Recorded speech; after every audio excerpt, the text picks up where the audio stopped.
এই সব দুষ্টু রবটরা, দাঁড়া, তোদেরকে আমরা কেমন মজা দেখাচ্ছি।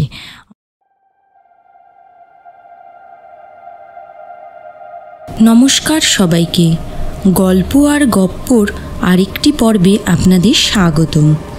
আজকের গল্প কল্পবিজ্ঞান প্রসূত লেখক শীর্ষেন্দু মুখোপাধ্যায়ের ভূতের ভবিষ্যৎ। লেখকের কলমে ভর করে বাংলা সাহিত্য কল্পবিজ্ঞানে এক অনন্য মাত্রা পেয়েছে। যখন পৃথিবী পুরো মাত্রায় বিজ্ঞান দ্বারা পরিচালিত, তখন বিজ্ঞানও মানুষকে মাঝে মাঝে চিন্তার মুখে ফেলে দেয়। আর তখন সাহায্য নিতে হয় ভূতেদের, যারা কথা দেয় বিজ্ঞানের প্রতিটি পদক্ষেপ যাতে মানুষ বিরোধী না হয় তা তারা খেয়াল রাখবে। আজকের পর্বের উপস্থাপনা মূলত এই বিষয় নিয়ে। চলে আসি মূল গল্প পাঠে। বাসবনলিনী দেবী অটো নাড়ু মেশিনের 3টে ফুটোয়, একটিতে নারকেল কোড়া, আরেকটিতে গুড় আর অন্য আরেকটিতে ক্ষীর ঢেলে লাল বোতামটা টিপে দিয়ে অঙ্কের খাতাটা খুলে বসলেন। এলেবেলে অঙ্ক নয়, তিনি যেসব অঙ্ক কষেন তার উপর নির্ভর করে বিজ্ঞান অনেক ভেলকি দেখিয়েছে। যেমন আলোর প্রতিসরণের ওপর তার সূক্ষ্মাতি সূক্ষ্ম হিসেব মহাকাশ বিজ্ঞানে অনেক অসম্ভবকে সম্ভব করেছে। এই 2051 সালে সৌরজগৎ ছাড়িয়ে অন্যান্য নক্ষত্রপুঞ্জে মানুষ যে যাতায়াত করতে পারছে তার পিছনে বাসবনলিনীর অবদান বড় কম নয়। আর যদি বয়সেরই প্রশ্ন ওঠে তো বলতেই হয় বাসবনলিনীর বয়স হয়েছে। এই 181 বছর বয়সের মধ্যে তার মৃত্যু হয়েছে মোট 4 বার। ডাক্তাররা যাকে বলে ক্লিনিক্যাল ডেথ। তবে এক অসাধারণ প্রতিভার অধিকারিণী বলে আধুনিক চিকিৎসা ও শল্যবিজ্ঞানের সাহায্যে তাকে আবার বাঁচিয়ে তোলা হয়েছে। হৃদযন্ত্রটি অকেজো হয়ে যাওয়ায় সেটা বদল করে একেবারে পাকাপাকি যান্ত্রিক হৃদযন্ত্র বসিয়ে দেওয়া হয়েছে। 2টো চোখও তার নতুন, কিডনিও পাল্টাতে হয়েছে। তাছাড়া মস্তিষ্কের বার্ধক্য ঠেকাতে নিতে হয়েছে নানা রকম থেরাপি। তিনি 3 বার নোবেল পুরস্কারও পেয়েছেন। নাম ডাকও প্রচণ্ড। কিন্তু বাসবনলিনী একেবারে আটপৌড়ে মানুষ। আঁক কষেন, বিজ্ঞান চর্চাও করেন, আবার নাতিপুতি নিয়ে দিব্যি ঘর সংসারও করেন। বলতে কি, তার নাতিরাও রীতিমতো বুড়ো। তবে নাতিদের নাতিরা আছে, দর্শপুত্রকন্যারা আছে। বাসবনলিনীর কি ঝামেলার অভাব! এই তো পাঁচুটা 3 দিন ধরে নাড়ু খাবো বলে জ্বালিয়ে মারছে। তাও অন্য কারোর হাতের নাড়ু নয়, বাসবনলিনীর হাতের নাড়ু ছাড়া তার চলবে না। পাঁচুর বয়স এই সবে 8। বাসবনলিনীর মেজ ছেলের, সেজ ছেলের, বড় ছেলের, ছোট ছেলের, সেজ ছেলে হলো পাঁচু। কে যে কোন ছেলের কোন ছেলে, বা কোন মেয়ের কোন ছেলের কোন মেয়ে, সেসব হিসেব রাখা চারটিখানি কথা নয়। তবে তার একটা গার্হস্থ কম্পিউটার আছে, তাতে সব তথ্য ভরা আছে। যেমন কে পাঁচু, কে হরি, কে গোপাল, কে তাদের বাপ মা ইত্যাদি সব খবরই বাসবনলিনী চোখের পলকে জেনে নিতে পারেন। কাজেই অসুবিধে নেই। তাছাড়া কে কোনটা খেতে ভালোবাসে, কোনটা পড়তে পছন্দ করে, কে একটু খুঁতখুঁতে, কে খোলামেলা, কে ভীতু, কে দুর্বল, কে পেটু, কে ঝগড়ুটে, সবই এই কম্পিউটারের নখদর্পণে। এই নিয়ে ভাবতে ভাবতে হঠাৎ কে যেন বলে উঠল, মা, নাড়ু হয়ে গেছে, গরম খোপে ঢুকিয়ে দেব। কণ্ঠস্বরটি বলাই বাহুল্য মানুষের নয়, অটো নাড়ু মেশিনের। বাসবনলিনী এবার কিছুটা বিরক্ত হয়েই মেশিনের দিকে চেয়ে বললেন, তোর বুদ্ধির বলিহারি যায় মুখ্যদা, নাড়ু গরম খোপে রাখলে 8 বাঁধবে কি করে শুনি? ভুল হয়ে গেছে মা। আরে অত ভুল হলে চলে কি করে মুখ্যদা? দেখছিস তো বড় কাজ নিয়ে ব্যস্ত আছি। কাজ করিস কিন্তু বুদ্ধি একেবারে খাটাস না। কেমন করলি নাড়ু, দেখি দে তো একটা। এই কথাটি শুনে মেশিন থেকে একটা যান্ত্রিক হাত বেরিয়ে এলো, তাতে একখানা নাড়ু। বাষ্পনলিনী তার গন্ধ শুকে বললেন, খারাপ নয়, চলবে, স্টোরেজে রেখে দে, তারপর সুইচ অফ করে একটু জিরিয়ে নে। আচ্ছা মা বলে মেশিনটি চুপ করে গেল। ঘরের মধ্যে খুব খুব করে কাশির শব্দ হওয়ায় বাষ্পনলিনী তাকালেন। তার স্বামী আশুবাবু সসংকোচে ঘরে ঢুকে এদিক ওদিক কি যেন খুঁজছেন। বাষ্পনলিনী চড়া সুরে বললেন, ওহ, আবার এ ঘরে ছোকছোক করছো কেন? একটু আগেই তো এক বাটি রাবড়ি আর 4খানা মালপোয়া খেয়ে চাঁদে বেড়াতে গিয়েছিলে, ফিরে এলে কেন? আশুবাবু বয়স 191 বছর, একটু রোগা হলেও বেশ শক্ত সমর্থ চেহারা। ডায়াবেটিস থেকে শুরু করে অনেক রকম রোগ রয়েছে তার শরীরে, একটু খাই খাই বাতিকও আছে। তারও 12-5 ক্লিনিক্যাল ডেথ হয়েছে।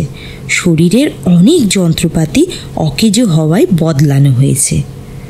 আশুবাবু বিরস মুখে বললেন, ছোকছোক করি কি আর সাধে গিন্নি? নতুন যে গ্লাটন ট্যাবলেট খাচ্ছি তাতে ঘন্টায় ঘন্টায় খিদে পায়। চাঁদে গিয়ে একটু পায়চারি করতেই খিদে পেয়ে গেল। আন্ডারগ্রাউন্ড ক্যান্টিনে গিয়ে দেখি সিনথেটিক খাবার ছাড়া কিছু নেই, তাই ফিরে এলুম। কথাটি শুনে বাষ্পনলিনীর করুণা হলো। তিনি মোক্ষদাকে ডেকে বললেন, ওরে, বাবুকে কয়েকখানা নাড়ু দে তো। নাড়ু পেয়ে আশুবাবু বিগলিত হাসি হাসলেন, 2খানা 2 গালে পুড়ে চিবোতে লাগলেন। চিবোতে চিবোতে বললেন, তোমার হাতের কলাইয়ের ডালের বড়ি কতকাল খাই না, আজ রাতে একটু বড়ির ঝাল হলে কেমন হয়? বাষ্পনলিনী বিরক্ত হয়ে অঙ্ক কষতে কষতে একটা হাঁক দিলেন, ওরে ও খেদি, শুনতে পাচ্ছিস? যাই মা বলে সাড়া দিয়ে একটা কালো বেটে মতো কলের মানবী এসে সামনে দাঁড়ালো। বাষ্পনলিনী বললেন, বাইরে কি বৃষ্টি হচ্ছে নাকি খেদি? খুব বৃষ্টি হচ্ছে মা, সৃষ্টি ভাসিয়ে নিচ্ছে। বাষ্পনলিনী এবার বললেন, তা নিক, বুড়ো কর্তা রাতে বড়ির ঝাল খাবেন। যাও গিয়ে খানিকটা কলাইয়ের ডাল বেটে ভালো করে ফেটিয়ে রাখ, আমি 10 মিনিটের মধ্যেই রান্নাঘরে আসছি। কথাটি শুনে খেদি চলে গেল। আশুবাবু মাথা নেড়ে বললেন, দক্ষিণ মেরুতে ভদ্রলোক যায় কখনো গিন্নি? বাষ্পনলিনী একটু অবাক হয়ে, কেন, কি হয়েছে? সেখানে সামিট মিটিং হবে বলে ঝাড়পোছ হচ্ছে, লোকেরা ভারী ব্যস্ত, খুব গাছ টাছ লাগানো হচ্ছে জানো, মস্ত বড় হোটেল উঠছে। তবে অত ভিড় আমার আর সয় না, তার চেয়ে বরং আলাস্কায় গিয়ে একটু মাছ ধরে আনি। হ্যাঁ হ্যাঁ, তাই যাও, কিন্তু সন্ধে 7টার মধ্যে ফিরে এসো, এখন কিন্তু দুপুর 1:30 বাজছে। হ্যাঁ গো হ্যাঁ, রাতে বড়ির ঝাল হবে, আমি কি আর দেরি করব? আশুবাবু বেরিয়ে গেলেন। বাষ্পনলিনী গিয়ে খেদির কাজ দেখলেন। ডাল বেশ মিহি করে বেটে ফেনিয়ে রেখেছে খেদি। বাষ্পনলিনী দেখে খুশি হয়ে বললেন, এবার অটো বড়ি মেশিন দিয়ে বড়িগুলো ভালো করে দে, বেশ যেন ডুমো ডুমো হয়। বড়ি দেওয়া হতে লাগলো। বাষ্পনলিনী জানলা খুলে দেখলেন বাইরে সাংঘাতিক ঝড় বৃষ্টি হচ্ছে। বাষ্পনলিনী ঘরের দেওয়ালের একটা স্লাইডিং ডোর খুলে কাচের ঢাকনাওয়ালা বড়ি বেলুনটা বের করলেন। এটা তার নিজের আবিষ্কার। বড়ির ট্রেটা বেলুনের ঢাকনা খুলে তার মধ্যে বসিয়ে ঢাকনাটা ফের এঁটে দিলেন। তারপর দরজা খুলে চাকাওয়ালা বেলুনটাকে বাইরে ঠেলে একটা হাতল টেনে দিলেন। বড়ি বেলুন দিব্যি গড়গড় করে গড়িয়ে উঠোনে গিয়ে দাঁড়ালো। তারপর ধীরে ধীরে শূন্যে উঠে ক্রমে দৃষ্টির বাইরে হারিয়ে গেল। মাইল 5 ওপরে গিয়ে বড়ি বেলুন স্থির হয়ে ভাসবে। ঢাকনা আপনা থেকেই খুলে যাবে। চড়া রোদে বড়িগুলো 2-3 ঘন্টার মধ্যেই শুকিয়ে মুচমুচে হয়ে যাবে। আর যদি না শুকোয়, বড়ি বেলুনের ম্যাগনিফায়ার রোদের তাপকে প্রয়োজন মতো 10 বা 20 গুণ বাড়িয়ে দিতে পারে। 5 মাইল ওপরে কাকপক্ষীর উৎপাত ঠিক নেই, তবে আন্তর্মহাদেশীয় নানা উড়ুক্কুযানের হামলা আছে। তাদের ধাক্কায় বড়ি বেলুন বেশ কয়েকবার ঘায়েল হয়েছে। তাই এখন বড়ি বেলুনে একটা পাহারাদার কম্পিউটার বসিয়ে দিয়েছেন। উরুক্কু যান দেখলেই বড়ি বেলুন শাট করে প্রয়োজন মতো ডাইনে বাঁয়ে বা উপরে নিচে সরে যেতে পারে। বাইরের বৃষ্টিটা খুব তেজের সঙ্গেই হচ্ছে বটে। এরকম আবহাওয়ায় বাসবনলিনীর বাড়ি থেকে একদম বেরোতে ইচ্ছে করে না। জানলার ধারে বসে কেবল অঙ্ক কষতে ইচ্ছে করে। কিন্তু বাজারে একটু না গেলেই নয়। অবশ্য ঘর থেকে অর্ডার দিলেই বাড়িতে সব পৌঁছে যাবে, কিন্তু তার নিজের হাতে বেছে গুছে শাক পাতা কিনতে ভালো লাগে। নিজে না কিনলে পছন্দসই জিনিসও তো পাওয়া যায় না। বেরোবার জন্য তৈরি হতে বাসবনলিনীর 1 মিনিট সময় লাগলো। একটা বাবল শুধু পরে নিলেন। জিনিসটা কাছের মতোই স্বচ্ছ, তবে এত হালকা যে গায়ে কিছু আছে বলে মনে হয় না। আসলে এই বাবল বা বুদবুদ গায়ের সঙ্গে সেটেও থাকে না, চারিদিকে শুধু ডিমের খোলার মতো ঘিরে থাকে। গায়ে 1 ফোঁটা জল পড়তে দেয় না বা বাতাসের ঝাপটাও লাগতে দেয় না। বুদবুদ বন্দি হয়ে বাসবনলিনী বেরিয়ে পড়লেন। ইচ্ছে করলে গাড়ি নিতে পারতেন, তার গ্যারেজে রকমারি গাড়ি আর উরুক্কু যান আছে। কিন্তু হাঁটতে ভালোবাসেন বলে বাসবনলিনী কদাচিৎ গাড়ি নেন। রাস্তায় অবশ্য যানবাহনের অভাব নেই। পেট্রোল বা কয়লা বহুকাল আগেই ফুরিয়ে গেছে, তাই আজকাল গাড়ি চলে নানা রকম শুকনো জ্বালানিতে। এসব জ্বালানি ছোট ছোট ট্যাবলেট বা বড়ির আকারে কিনতে পাওয়া যায়। কোনো ধোঁয়া বা গন্ধ নেই, শব্দও হয় না। যাতায়াতের জন্য আর আছে চলন্ত ফুটপাত। আজকাল একরকম জুতো বেরিয়েছে, যেগুলো পায়ে দিলে জুতো নিজেই হাঁটতে থাকে। যে পড়েছে তাকে আর কষ্ট করে হাঁটতে হয় না। তবে বাসবনলিনী এসব আধুনিক জিনিস পছন্দ করেন না। তিনি পায়ে হাঁটা পথ ধরে বাজারে এসে পৌঁছলেন। বাজার বলতে একটা আস্ত বাগান। একটা বিশাল তাপ নিয়ন্ত্রিত হলঘরে মাটিতে এবং শূন্যে হাজারো রকমের সবজির চাষ।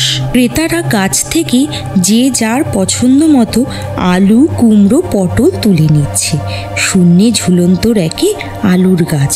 এসব আলুর জন্য মাটির দরকারই হয় না, শূন্যেই নানা প্রক্রিয়ায় গাছকে ফলন্ত করা হয়। গাছের নিচে চমৎকার আলু থোকা থোকা ফলে আছে। বাসবনলিনী কিছু আলু নিলেন, বেগুন, পটল, ফুলকপিও নিলেন। আজকাল সব ঋতুতেই সব রকম সবজি হয়, কোনো বাধা নেই। বাজারের ফটকেই ছোট ছোট ট্রলি সাজানো আছে, তাতে বোঝা তুলে দিয়েই কনসোলের মধ্যে নাম আর ঠিকানাটা একবার বলে দিলেই ট্রলি আপনা থেকেই গিয়ে বাড়িতে জিনিস পৌঁছে দিয়ে আসবে। বাসবনলিনীর বোঝাটাও একটা ট্রলি মারফত বাড়িতে পাঠিয়ে দিলেন। তারপর মেঘের ওপর হেঁটে বেড়ানোর একটু ইচ্ছে হলো তার। কোনো অসুবিধে নেই, উড়ন্ত পিরিচ সব জায়গায় মজুদ। তিনি সবজি বাজারের বাইরে উড়ন্ত পিরিচের গ্যারেজে ঢুকে একটা পিরিচ ভাড়া নিলেন।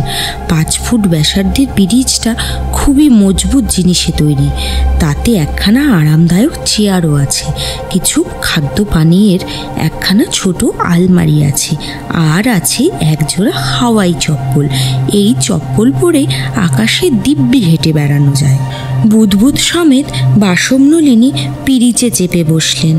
পিরিচ একটা দ্রুতগামী লিফটের মতো ওপরে উঠতে লাগলো। কিছুক্ষণের মধ্যেই ঘন মেঘের স্তর ভেদ করে বাসবনলিনী রৌদ্রোজ্জ্বল আকাশে উঠে এলেন। চারিদিকে কোপানো মাটির মতো মেঘ, আকাশে অনেক পিরিচ ভেসে বেড়াচ্ছে, তাতে নানা ধরনের মানুষ। তাছাড়া বড় বড় উড়ন্ত কার্পেটে দঙ্গল বেঁধেও কোনো কোনো পরিবার পিকনিকও করছে। প্রচুর লোক, ওপরে নিচে সর্বত্র। মেঘের ওপর ক্লাউড স্কিও করছে কেউ কেউ। হাওয়াই বুট পরে শূন্যে ফুটবল খেলছে কিছু যুবক। কয়েকজন যুবতী ভাসমান ফুচকাওয়ালার কাছ থেকে ফুচকা কিনে খাচ্ছে। পিরিচটা নিয়ে একটু এদিক ওদিক ঘুরে বাসবনলিনী তার বড়ি বেলুনের কাছে এলেন। বড়িগুলো প্রায় শুকিয়ে এসছে, আর ঘণ্টাখানেকের মধ্যেই হয়ে যাবে।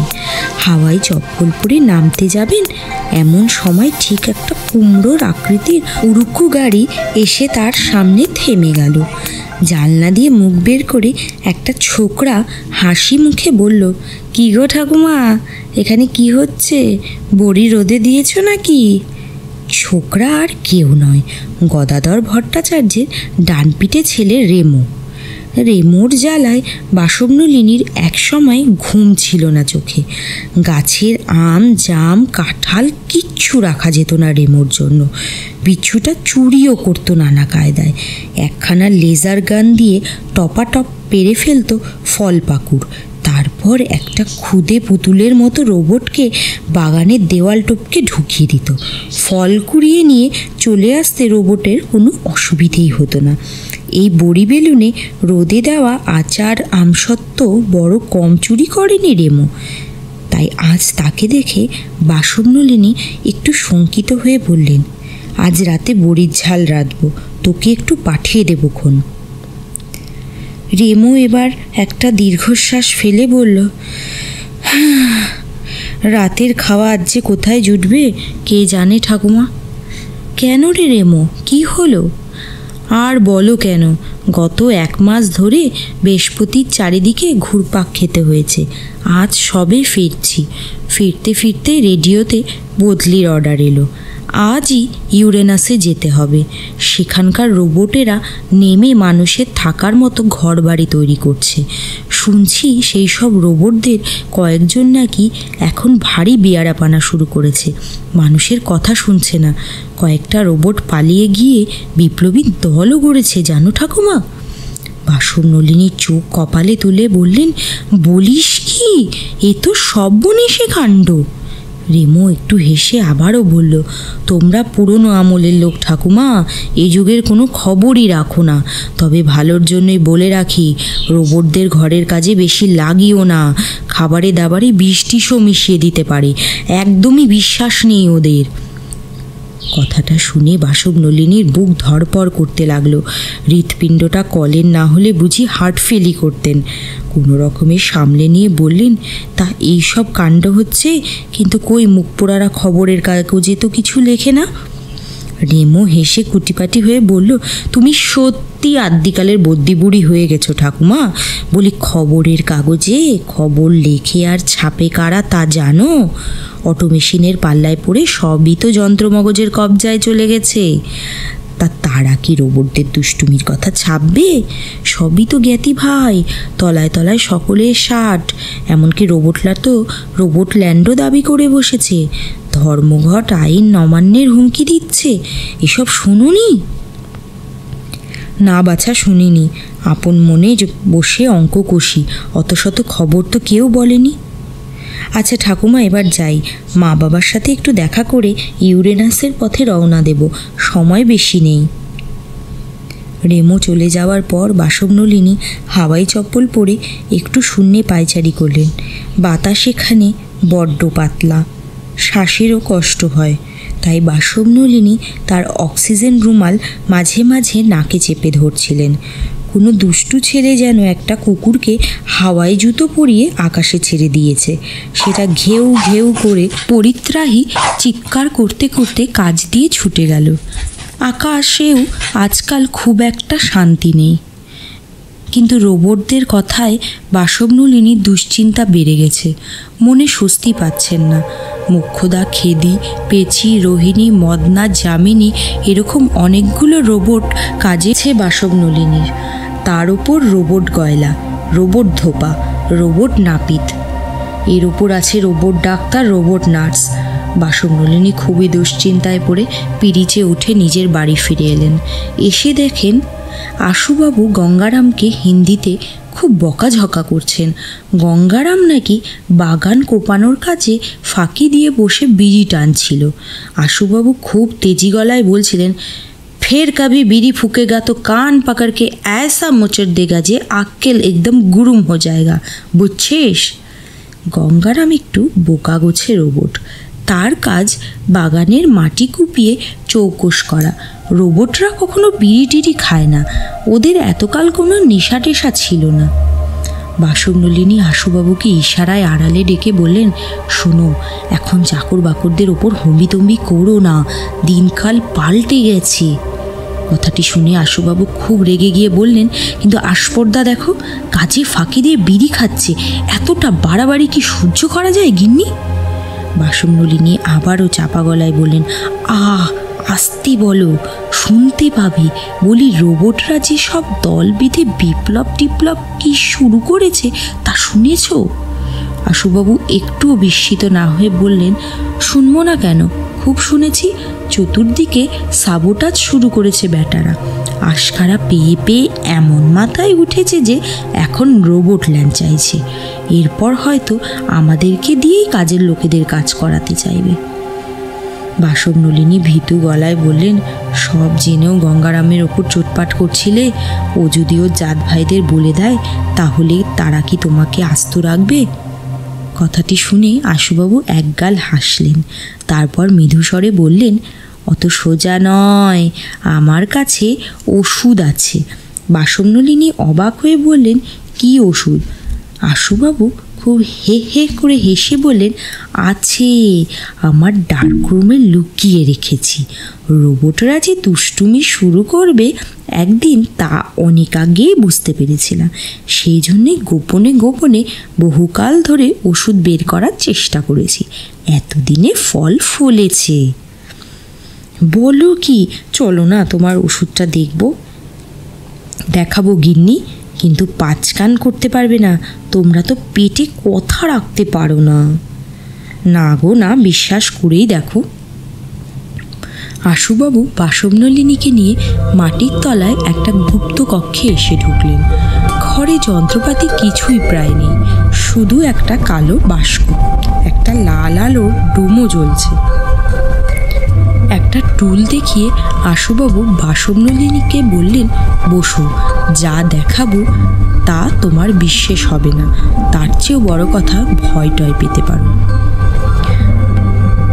বাসবনলিনী কথাটা শুনে জিজ্ঞাসা করলেন, জিনিসটা কি সেটা তো বলবে। এই বলে আশুবাবু কালো বাক্সটার গায়ে একটা হাতল ঘোরাতে লাগলেন আর মুখে নানা কিংভূত শব্দ উচ্চারণ করতে লাগলেন। ওং ফট, ওং ফট, প্রেত প্রসিদ, প্রেতেন পরিপুরত জগৎ, জগৎসার প্রেতায়া ইত্যাদি। বাসবনলিনী দেখলেন কালো বাক্সটার গায়ে একটা ছোট্ট ফুটো দিয়ে কালো ধোঁয়ার মতো কি একটু বেরিয়ে এসে বাতাসে ঝমাট বাঁধতে লাগলো। তারপর চোখের পলকে সেটা একটা ঝুলকালো রোগশুষ্ক মানুষের চেহারা ধরে সামনে দাঁড়ালো। এই দেখে বাসবনলিনী আতকে উঠে বলে, ও মা গো, এ আবার কে? আশুবাবু হে হে করে হেসে বলে, আরে এদের কথাই এতকাল আমরা ভুলে গেছিলুম গো। বহুকাল আগে এদের নিয়ে চর্চা হতো, আজকাল বিজ্ঞানের ঠেলায় সব আউট হয়ে গিয়েছিল। কিন্তু লোকটা আসলে কে? এই কথার জবাব এবার সেই কালো লোকটাই দিল। কান এঁটো করা হাসি এসে খোনা স্বরে বলল, এগে আমি হলুম গে ভূত, একেবারে নির্জলা খাঁটি ভূত। বহুকাল ধরে দেখা সাক্ষাতের চেষ্টা করছিল, হচ্ছিল না, তা এগে এবার এ বাবুর দয়ায় হয়ে গেল। এই কথা শুনে বাসবনলিনী গো গো করে অজ্ঞান হলেন। জ্ঞান ফিরে এলে অবিশ্বাসের চোখে চেয়ে রইলেন।